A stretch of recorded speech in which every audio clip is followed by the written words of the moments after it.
Hello friends, இன்றைக்கி ஒரு முக்கியமான இன்ஃபர்மேஷன் பற்றி தான் பார்க்க போகிறோம். So government of Puducherry department of revenue and disaster மேனேஜ்மெண்ட்லேருந்து ரெக்ரூட்மெண்ட் போட்டிருக்காங்க. ஸோ எந்த கேட்டகரியில் ரெக்ரூட்மெண்ட் பேசிஸ் ஸ்டார்ட் பண்ணியிருக்காங்க அப்படின்னா, வில்லேஜ் அசிஸ்டண்ட்காகவும் மல்டி டாஸ்கிங் ஸ்டாஃப் எம்டிஎஸ்க்கும் வந்துட்டு ஹையரிங் ப்ராசஸ் வந்து ஸ்டார்ட் பண்ணியிருக்காங்க. ஸோ ஓப்பனிங் டேட் பொறுத்தளவு May 15th வந்து ஸ்டார்ட் பண்ணியிருக்காங்க.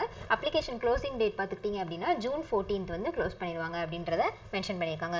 ஸோ இந்த ஜாபை பொறுத்தளவு eligible Indian citizens who are natives or residents of union territory of புதுச்சேரின்னு கொடுத்துருக்காங்க. ஸோ கட்டாயம் நீங்கள் புதுச்சேரியில் இருக்கவங்களா இருந்தால் மட்டும்தான் இந்த ஜாபுக்கு உங்களால் அப்ளை பண்ண முடியும்.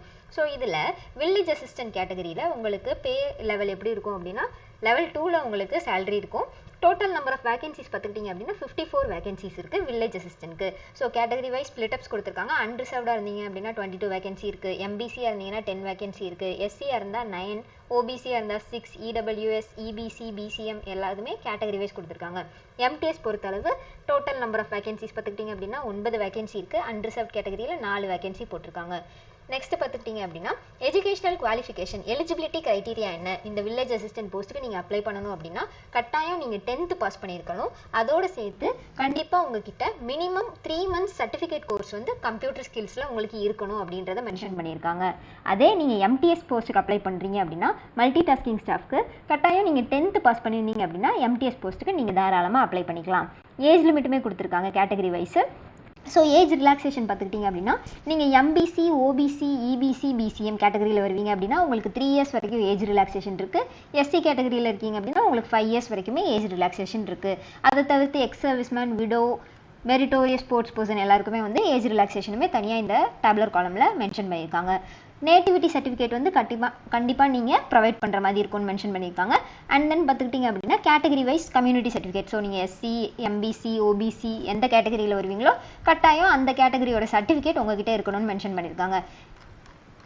நெக்ஸ்ட் பார்த்துக்கிட்டிங்க அப்படின்னா, மோட் ஆஃப் ரெக்ரூட்மெண்ட் எப்படி வந்து ரெக்ரூட்மெண்ட் ப்ராசஸ் பண்ணுறாங்க அப்படின்னா, CWC common written competitive examination மூலியமாக தான் இந்த போஸ்ட்டுக்கு வேகன்சியை ஃபில் பண்ணுறாங்க. ஸோ ஒரு ரிட்டன் எக்ஸாம் வந்து நீங்கள் எழுதுகிற மாதிரி இருக்கும்.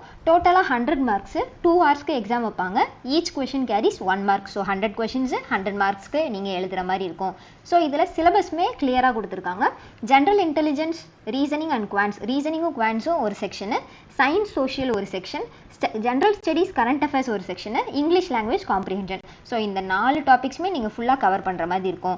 நெகட்டிவ் மார்க்குமே கண்டிப்பாக இருக்குது. ஸோ நீங்கள் ராங் ஆன்சரை அட்டன் பண்ணுறீங்கன்ற பட்சத்தில் உங்களுக்கு பெனால்ட்டியாக 1/4 0.25 marks வந்து ரெடியூஸ் பண்ணுவாங்க அப்படின்றதையும் மென்ஷன் பண்ணியிருக்காங்க. கொஷின் பேப்பரோட லாங்குவேஜ் பொறுத்தளவு பைலிங்குவலில் இருக்கும். ஸோ ஜென்ரல் இங்கிலீஷ் செக்ஷன் வந்துட்டு கண்டிப்பாக இங்கிலீஷில் இருக்கும். அதை தவிர்த்து இந்த எக்ஸாமை நீங்கள் தமிழில் எழுதலாம், தெலுங்குல எழுதலாம், இல்லைனா மலையாளமில் எழுதலாம். ஸோ பைலிங்குவல்ன்ற பட்சத்தில் தமிழ்லையும் இங்கிலீஷ்லையும் நீங்கள் சூஸ் பண்ணிக்கலாம். தமிழ்நாடு சேர்ந்த கேண்டிடேட்ஸாக இருக்கீங்க அப்படின்ற பட்சத்தில் கட்டாயம் இந்த எக்ஸாம் வந்து நீங்கள் அட்டன் பண்ணுறப்போ பிளாக் பால் பாயிண்ட் பெனில் ஷேட் பண்ணுற மாதிரி இருக்கும் அப்படின்றதையும் தெளிவாக சொல்லியிருக்காங்க. மினிமம் குவாலிஃபைங் மார்க்ஸ் பொறுத்தளவு நீங்கள் அன்ரிசர்வ் கேட்டகரியில் இருக்கீங்க அப்படின்னா 30% எடுத்தால் நீங்கள் மினிமம் குவாலிஃபைங் மார்க்ஸை வந்து ரீச் பண்ணிடலாம். மற்றபடி ஓபிசி, எம்பிசியாக இருக்கீங்க அப்படின்னா 25% மார்க்ஸ் வந்து நீங்கள் எடுக்கிற மாதிரி இருக்கும். எஸ்சி இருந்தீங்க அப்படின்னா 20% மார்க்ஸ் வந்து நீங்கள் மினிமமாக குவாலிஃபை பண்ணுறதுக்கு மார்க்ஸ் எடுக்கிற மாதிரி இருக்கும்னு சொல்லியிருக்காங்க. ஸோ நம்ம வில்லேஜ் அசிஸ்டன்ட் போஸ்ட்டுக்கு வந்து ஸ்டார்டிங்லேயே பார்த்த மாதிரி கம்ப்யூட்டர் நாலேஜ் கண்டிப்பாக ஒரு 3 months சர்டிஃபிகேட் கோர்ஸ் நம்மக்கிட்ட இருக்கணும். ஸோ அதனால் நீங்கள் ஷார்ட் லிஸ்ட் ஆகுறீங்க வில்லேஜ் அசிஸ்டன்ட் போஸ்ட்டுக்கு அப்படின்ற பட்சத்தில் அதை தொடர்ந்து உங்களுக்கு ஒரு கம்ப்யூட்டர் ஸ்கில் டெஸ்ட்டுமே இருக்கும் அப்படின்றதையுமே மென்ஷன் பண்ணியிருக்காங்க. ஸோ உங்களுக்கு பேசிக்காக எம்எஸ் ஆஃபீஸோட நாலேஜ் இருக்கா, எம்எஸ் எக்ஸல்லாம் எப்படி யூஸ் பண்ணணும் அப்படின்றதெல்லாம் தெரியுதா அப்படின்றதையும் டெஸ்ட் மாதிரி கண்டக்ட் பண்ணுவாங்க. மோட் ஆஃப் செலெக்ஷன் பொறுத்த அளவுக்கு கண்டிப்பாக இந்த சிடபிள்யூசி வந்து நீங்கள் காமன் ரிட்டன் காம்படிட்டிவ் எக்ஸாமினேஷன் வந்து எழுதுகிற மாதிரி இருக்கும் அப்படின்றத மென்ஷன் பண்ணியிருக்காங்க.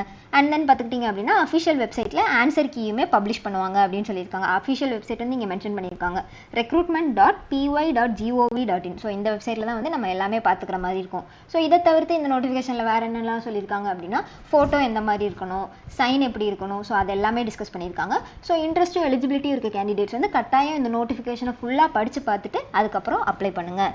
தேங்க்யூ.